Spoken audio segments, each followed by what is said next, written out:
এখন তো মাঝে মধ্যেই বৃষ্টি।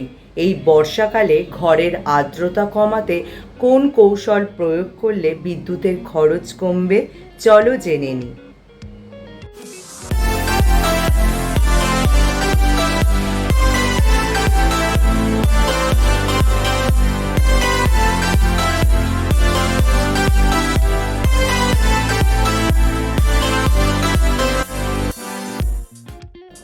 Hello friends, welcome back to my channel.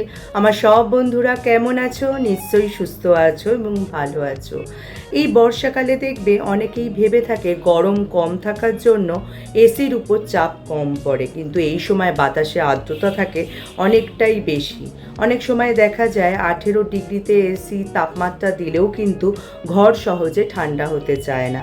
তাই এই সময় কি কি কৌশল প্রয়োগ করলে ঘর যেমন ঠান্ডা হবে, তার পাশাপাশি বিদ্যুতের খরচও থাকবে নিয়ন্ত্রণে, চলো তাহলে সেগুলি জেনে নেওয়া যাক। এই সময় প্রায়শই দেখা যায় এসির তাপমাত্রা 16 ডিগ্রি বা 18 ডিগ্রিতে দিয়েও ঘর চট করে ঠান্ডা হয় না। এর কারণ হচ্ছে এই সময় কিন্তু এসিকে ঠান্ডা তো ঘর করতেই হয়, তার পাশাপাশি বাতাস থেকে আর্দ্রতাকেও দূর করতে হয়। তাই এই সময় এসির উপর চাপও পড়ে বেশি। প্রথমেই যেটা বলবো, এই এসির যে ফিল্টারকে নিয়মিত পরিষ্কার করতে হবে, কারণ এই বর্ষাকালে কিন্তু ধুলো জমার একটা প্রবণতা আরও বেড়ে যায়। যদি ধুলো বা ময়লা পরিষ্কার করা না হয় এসির ফিল্টারে, তাহলে কিন্তু এসির উপর চাপ পড়ে, কারণ এসিকে আরও পরিশ্রম করতে হয়, যার ফলে কিন্তু বিদ্যুতের খরচও বেড়ে যেতে পারে। এছাড়া এসি চালানোর সময় খুব ভালো করে চেক করে নেওয়া উচিত যে জানলা দরজা বন্ধ আছে কিনা, কারণ গরম হাওয়া বা আর্দ্রতা ঘরে প্রবেশ করলে এসির উপর চাপ পড়তে পারে, কারণ একই কাজ এসিকে তখন বারবার করতে হয়। এই সময় কিন্তু অনেকেই ঘর তাড়াতাড়ি ঠান্ডা করার জন্য এসির তাপমাত্রা 18 ডিগ্রি বা 16 ডিগ্রিতে নামিয়ে আনে, কিন্তু তা না করে এসির তাপমাত্রা তোমরা 24 থেকে 26 ডিগ্রির মধ্যে রাখতে পারো। সেক্ষেত্রেও কিন্তু ঘর ঠান্ডা হবে তাড়াতাড়ি, যদি তোমরা এসিকে ড্রাই মোডে অন করে রাখো। এই ড্রাই মোডে অন করলে কিন্তু তোমাদের দেখবে ঘর ঠান্ডা হচ্ছে দ্রুত।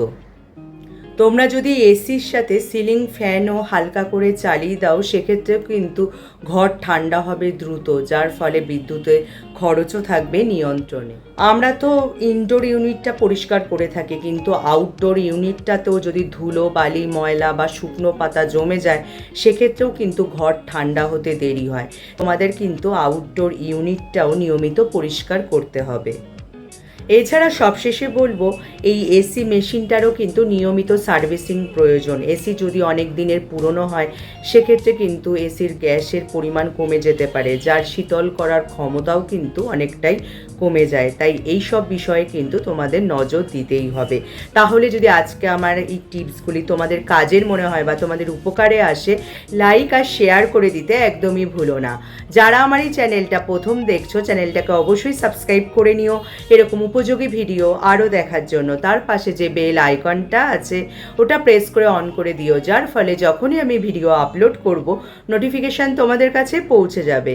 আজ তাহলে আসি, আবার দেখা হবে আগামী পর্বে।